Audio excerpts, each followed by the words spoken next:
केंद्रीय मंत्री स्मृति ईरानी पर पढ़ाई के डिग्री के मामले में फर्जीवाड़ा करने का आरोप कई बार लग चुका है। स्मृति ईरानी देश की ऐसी राजनेता है जिन पर अपनी शैक्षणिक योग्यता छिपाने के लिए जाली सर्टिफिकेट पेश कर चुनाव लड़ने का इल्जाम लगा हुआ है। अब उनकी बेटी भी अपनी मां के रास्ते पर ही चल निकली है। स्मृति ईरानी की बेटी जोयश ईरानी पर गोवा में गैरकानूनी तौर पर एक रेस्टोरेंट और शराब खाना चलाने का इल्जाम लगा है। गोवा के आसा गांव में सिल्ली सोल्स कैफे एंड बार है। आरोप है कि इस रेस्टोरेंट और शराब खाने की मालकिन स्मृति ईरानी की 18 साल की बेटी जोयश ईरानी हैं, जिन्होंने अपनी मां के रुतबे का इस्तेमाल करते हुए एक मरे हुए आदमी के नाम पर इस रेस्टोरेंट का लाइसेंस हासिल किया है।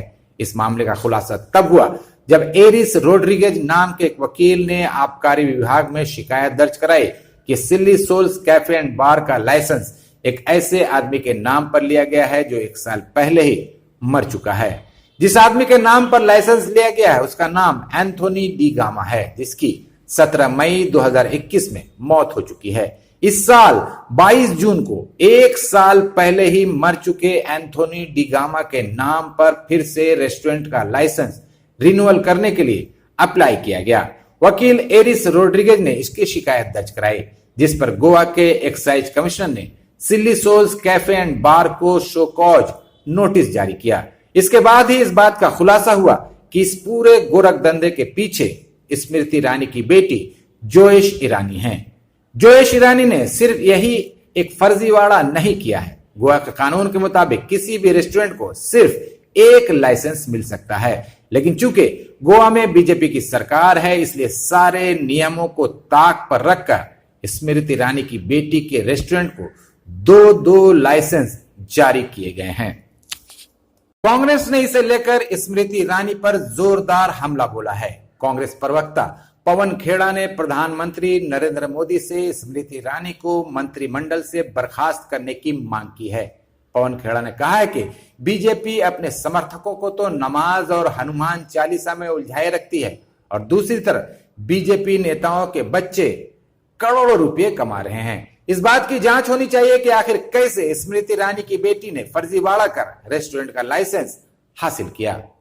कि मौत हुए 1 साल 1 महीना हो चुका था। 13 महीने पहले जिसका देहांत हो गया हो, उसके नाम पर गोवा में स्मृति ईरानी जी की सुपुत्री, मैं उनका नाम नहीं लूंगा क्योंकि जैसा कि मैंने कहा वो राजनीति में नहीं है, उन पर टिप्पणी नहीं करूंगा, लेकिन स्मृति ईरानी जी की पुत्री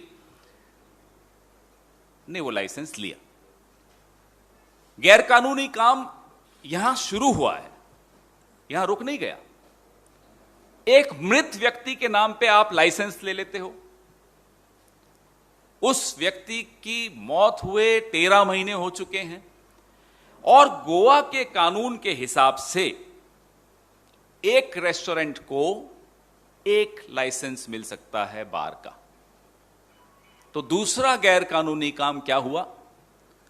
इस रेस्टोरेंट को, जी नहीं, उसका नाम कोई तुलसी संस्कारी बार नहीं है, उसका नाम है सिली सोल्स बार।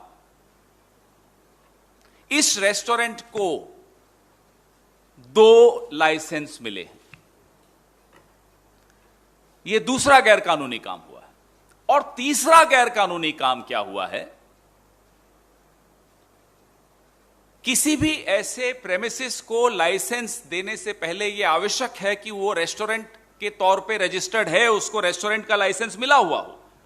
तीसरा गैरकानूनी काम यह है कि इस रेस्टोरेंट को रेस्टोरेंट चलाने का लाइसेंस नहीं मिला हुआ। 3 गैर कानूनी काम कैसे संभव हो सकते हैं? क्या मैं और आप ऐसा काम कर सकते हैं या करने की सोच भी सकते हैं?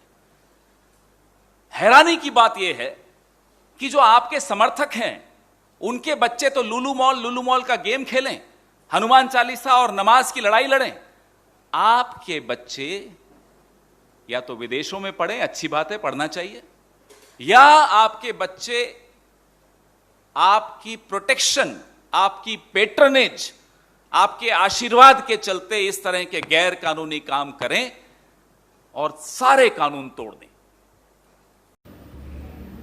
स्मृति ईरानी दुनिया के सामने मांसाहारी खाने को बुरा बताती हैं, मीट मछली बेचने का विरोध करती हैं, लेकिन उनकी बेटी के रेस्टोरेंट में न सिर्फ लोगों को शराब परोसी जाती है बल्कि वहां सुअर और गाय का मांस भी ग्राहकों के लिए उपलब्ध है।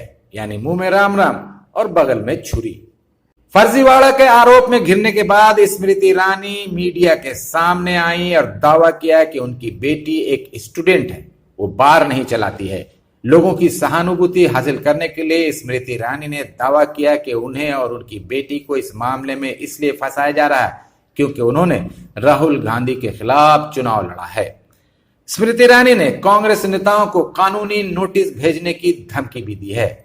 मजे की बात यह है कि इतना कुछ होने के बाद बीजेपी की तरफ से अभी तक कोई आधिकारिक प्रतिक्रिया नहीं आई है।